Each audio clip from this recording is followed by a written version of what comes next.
Merhaba değerli takipçilerim, kanalıma, mutfağıma hoş geldiniz, sefalar getirdiniz. Allah'ın rahmeti, bereketi, marifeti hepimizin üzerine olsun inşallah. Bugünkü videomuzda kaymaklı, cevizli çok güzel bir tatlı yapacağım. Malzemelerimi buraya hazırladım. Hemen malzemelerimize geçelim. Evet, buraya malzemelerimi hazırladım. Şurada 50 grama yakın oda sıcaklığında yumuşamış tereyağımız var. 2 yemek kaşığı yoğurdumuz var. 1 çay bardağı sıvı yağımız var.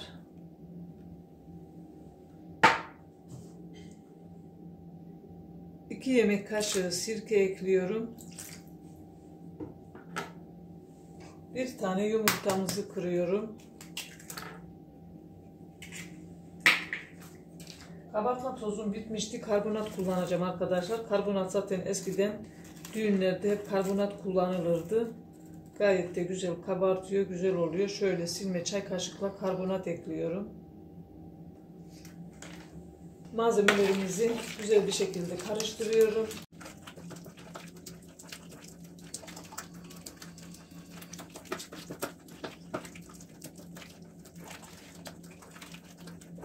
Tereyağı ya da margarin kullanabilirsiniz.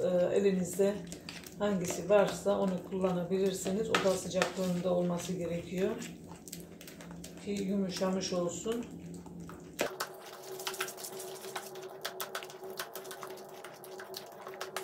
Beş su bardağı unumu burada hazırladım. Unumu da ekliyorum. Hepsini dökmeyeceğim. Bir kısmını bırakacağım. Böyle 1 çay kaşıkla da tuz ekliyorum. Yoğurmaya başlıyorum. 200 milimlik su bardağına 1,5 su bardağımı bu şekilde hazırladım. Süt kullanmayacağım bu baklava hamurunda, tatlı hamurunda. Suyuyla yoğuracağım. Bu şekilde de çok güzel oluyor.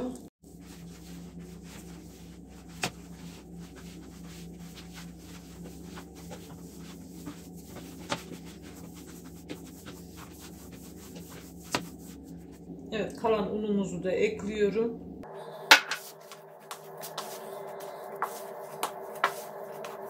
İyice hamurumu toparladıktan sonra tezgaha alıp tezgahta yoğurmaya devam edeceğim.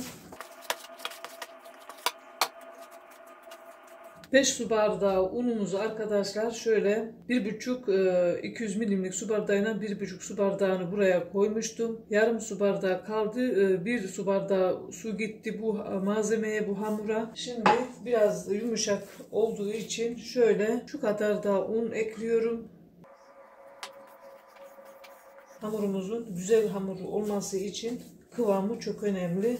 Yeni un aldım arkadaşlar. Unumu değiştirdim. Undan una değişkenlik gösterdiği için bu ölçüye 5 su bardağı un az geldi. Ben 1,5 su bardağı da un ekledim. Açıklama kısmında tam ölçüyle malzemelerimi zaten yazacağım ölçüleriyle birlikte. Oradan bakabilirsiniz. Hani size de yanlış olmasın. Evet, hamurumu toparladım.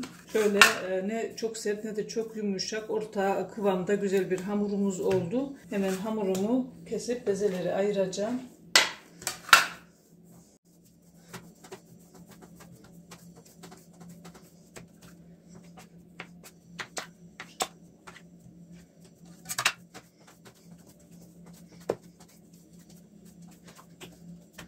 Bu unu ilk defa deniyorum tatlıda. Bakalım nasıl bir un çıkacak. Hamur işlerde, tatlılarda, böreklerde un çok önemli arkadaşlar. Unun kalitesi çok önemli. Onun için unumu değiştirdim. Bu unu kullanacağım. Bakalım nasıl un çıkacak. Hemen bezelerimi yapıyorum.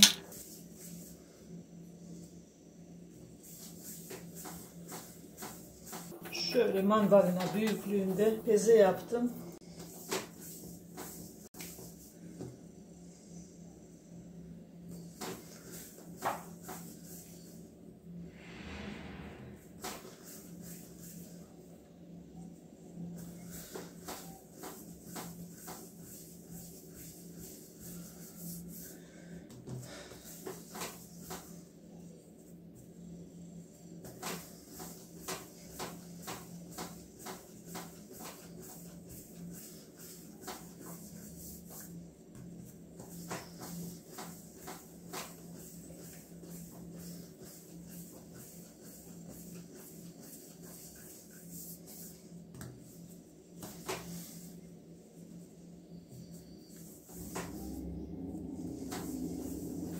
Bezelerimi yaptım. Hemen şöyle nişastamı serpiyorum. Bezelerimin ezme işlemini yapıyorum. Benim her zamanki ezme işlemi yaptığım gibi arkadaşlar. Aynı işlemi burada da yapıyorum. Bu ön ezme işlemi hamurumuzu açmayı kolaylaştırıyor. Bu şekilde ezip dinlendirdiğimizde daha kolay açılıyor arkadaşlar.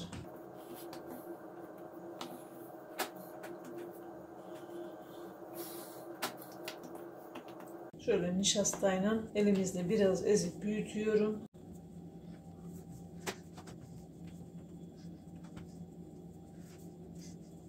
Şimdi bezelerimi ezdikten sonra şöyle tekrardan nişastayla tabak büyüklüğünde açıp o şekilde dinlendireceğim ki açması kolay oluyor. Şöyle tabak büyüklüğünde açıp bu şekilde 1 saat, 1,5 saat kadar dinlendireceğim.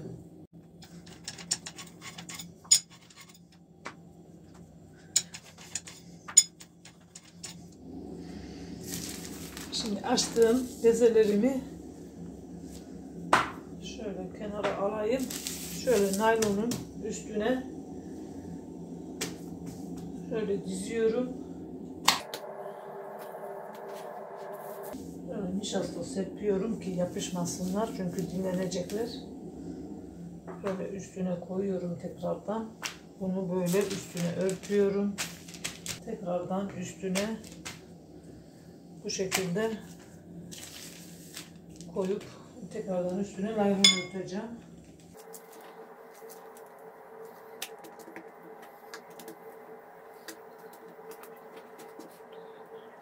Evet, hepsini bu şekilde yaptıktan sonra arkadaşlar şöyle üzerine tekrardan naylonu örtüp böyle kenara alıyorum. 1,5 saat bu şekilde dinlendiriyorum. Şimdi tatlımız için şerbet hazırlıyorum. 200 milimlik su bardağıyla 5 su bardağı şeker ekleyeceğim, koyacağım.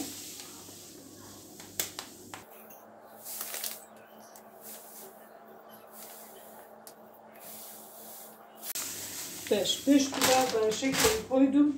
Şimdi 5,5 su bardağı da suyu ekliyorum.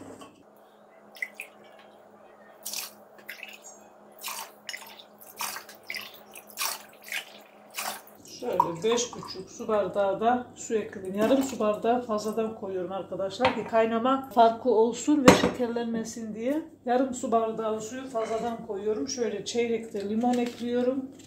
Limonu da hemen ekliyorum. Böyle bu şekilde hep beraber kaynasın. Bu şekilde çok kolay şerbet oluyor. Kaynamaya dursun. Böyle iyice karıştırıyorum. 5 su bardağı şeker, 5,5 su bardağı su, çeyrek limon koydum ve hep beraber bu şekilde kaynatacağım. Yarım su bardağı suyu fazladan koyuyorum çünkü kaynama farkı olsun arkadaşlar. Biraz daha uzun kaynadığı için şekerlenme olmuyor ama birebir şerbeti yaptığımız zaman şekerlenme yapıyor. Şöyle tatlımız için kaymak yapacağım. Kaymak için de şöyle 1 litre sütüm var. Sütümü bu şekilde hepsini boşaltıyorum. 1 su bardağı 200 milimlik su bardağıyla 1 su bardağı da irmiğimiz var. İrmiği döküyorum arkadaşlar bu şekilde. Hemen önce bir güzelce karıştırıyorum. Ondan sonra ocağa koyacağım.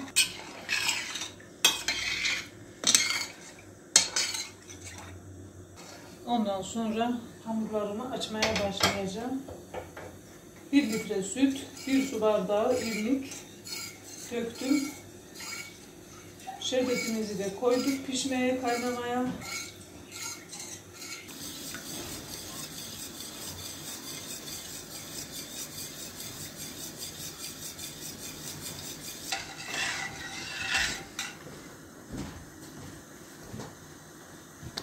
Kaymağımız kaynadı. Böyle biraz daha pişecek. Ondan sonra ocaktan alacağım. Kaymağımız pişti. Şimdi altını kapatıyorum. Böylece soğumaya bırakıyorum. Şerbetimiz oldu. Şöyle kaşıkla yaptığımız zaman arkadaşlar son damlaları böyle ağır ağır damladığında şerbetimiz olmuş demektir. Bir de şöyle kaşıkta biraz sallayarak soğutuyoruz ve şöyle döküp son damlasını tırnağımıza damlatıyoruz. Bakın, tırnağımızda eğer tam duruyorsa da dağılmıyorsa şerbetimiz olmuş demektir. Evet, şerbetimizi kontrol edelim. Şerbetimiz olmuş. Şöyle kaşıkla bakın, ağır ağır damlamaya başladı. Çok da fazla kalınlaşmasın. Kalınlaştığı zaman şerbet şekerleme yapıyor arkadaşlar. Şöyle kaşıkla sallayarak soğutuyoruz. Ondan sonra boşaltıyoruz. Geri kalan damlamızı da tırnağa damlatıyoruz. Bakın, şerbet dağılmıyor, yerinde duruyor. Şöyle göstereyim. Görünüyor, bilmiyorum. Şöyle bir daha deneyeceğim arkadaşlar. Bir daha yapayım. Kaşıkla şerbeti şöyle sallayarak soğutuyoruz. Ondan sonra geriye boşaltıyoruz. Son damlasını tırnağımıza damlatıyoruz.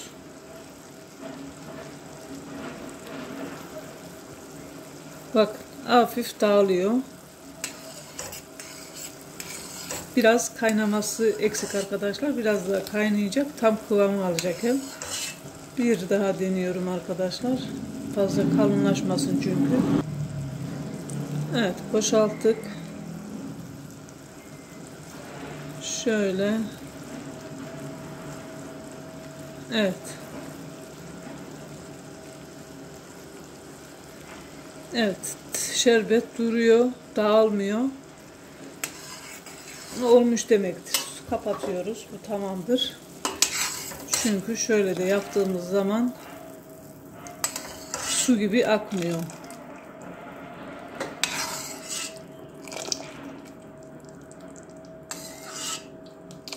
Evet, şerbetimiz hazır, kaymağımız hazır. Şimdi hamurumuzu açmaya başlayalım. Evet, kaymağımız bu şekilde toparlandı. Böyle erken arkadaşlar bu şekilde karıştırıyorum ki soğudukça kabuk bağlıyor çünkü. Kabuk bağlamaması için sürekli böyle karıştırıyorum. Evet, tatlımız için kaymağımızı da hazırladık.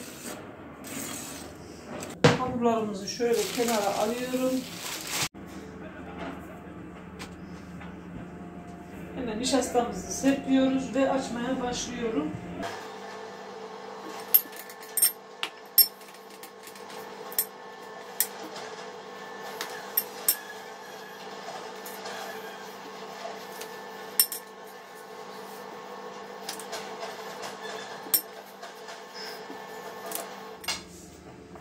Unumu değiştirmiştim arkadaşlar. Un markasını değiştirdim.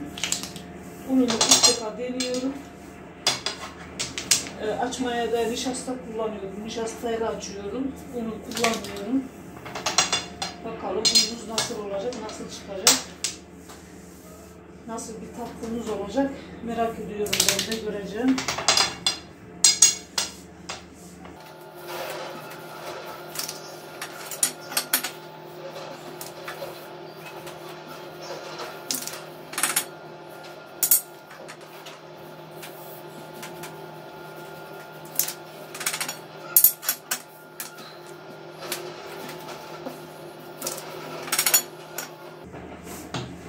Şimdi ortasına hiç bastırmadan şöyle sürekli kenarlardan hafif baskı uygulayarak yufkamızı açıyorum.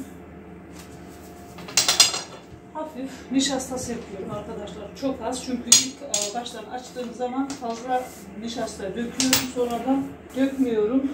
Yapışma durumu olursa o zaman serpiyorum.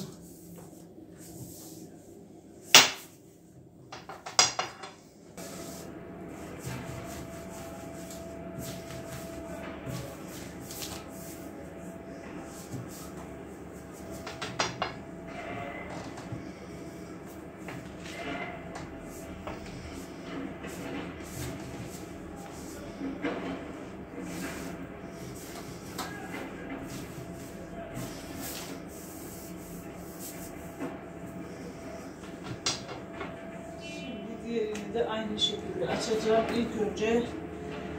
İlk başta nişastayı bol kullanıyorum arkadaşlar. Ondan sonra Nişastayı daha kullanmıyorum.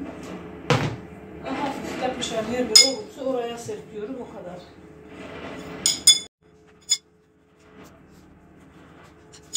Arkadaşlar videomu hiç kesmeden yufkayı öyle açacağım.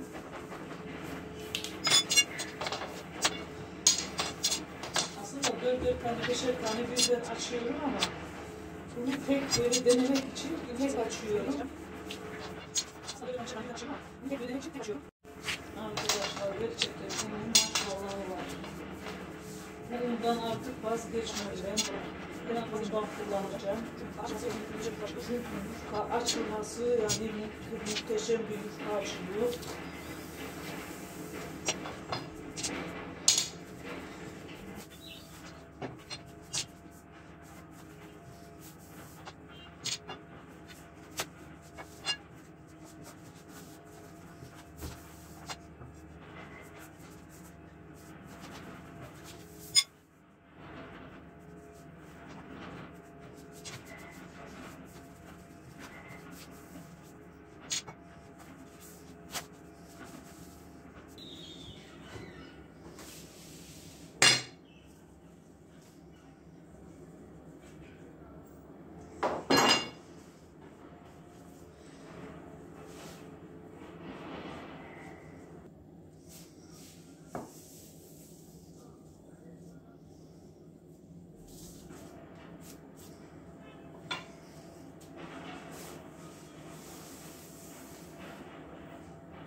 Evet, açmış olduğum yufkalarım arkadaşlar, 6 tane yufka üst üste serdim. Kaymaktan koydum, ceviz koydum. Şimdi bu şekilde böyle sarıyorum.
Şimdi tatlımız için yağ erittim. Hazırladım yağımı arkadaşlar. Şimdi yağımı da sürüyorum.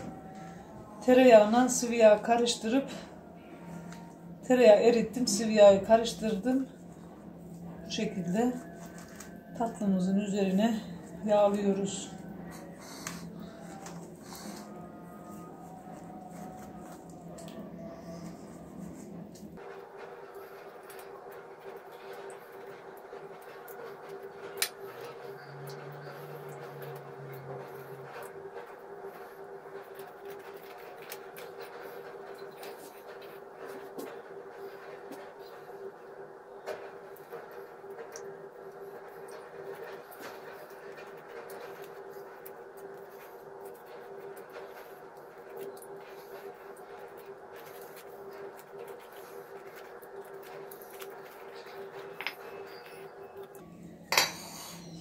Evet, şimdi fırına göndermeye hazır.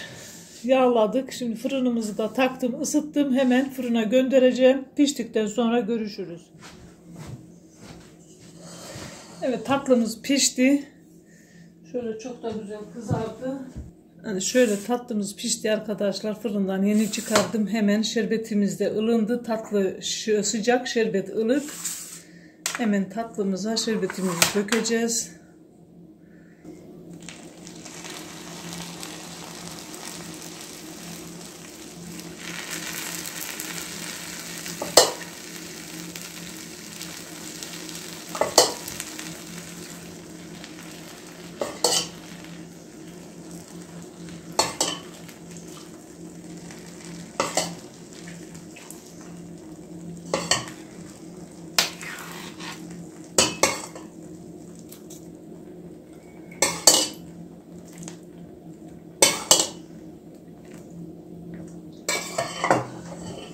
Evet, şerbetimizin kıvamı bu şekilde oldu arkadaşlar. Çok da güzel, tam kıvamlı bir şerbet olmuş. Ne çok kalın ne de ince. Evet, şimdi tatlımıza şerbetimizi döktük. Şimdi soğumaya bırakacağım. Daha sonradan da testini yapacağız arkadaşlar. Doku testini de yapacağız. Şöyle çıtırtısını inşallah duyuyorsunuzdur. Şöyle çıtır çıtır güzel bir tatlımız oldu. Deneyecek olanlara afiyet olsun diyorum. Videomu buraya kadar izlediyseniz, beğendiyseniz, kanalıma abone değilseniz, abone olursanız, desteklerseniz sevinirim. Şöyle arkadaşlar. Çok güzel bir tatlımız oldu. Evet, tatlımız şerbeti çekti. Hemen doku testini yapıyoruz. Bakalım nasıl olmuş.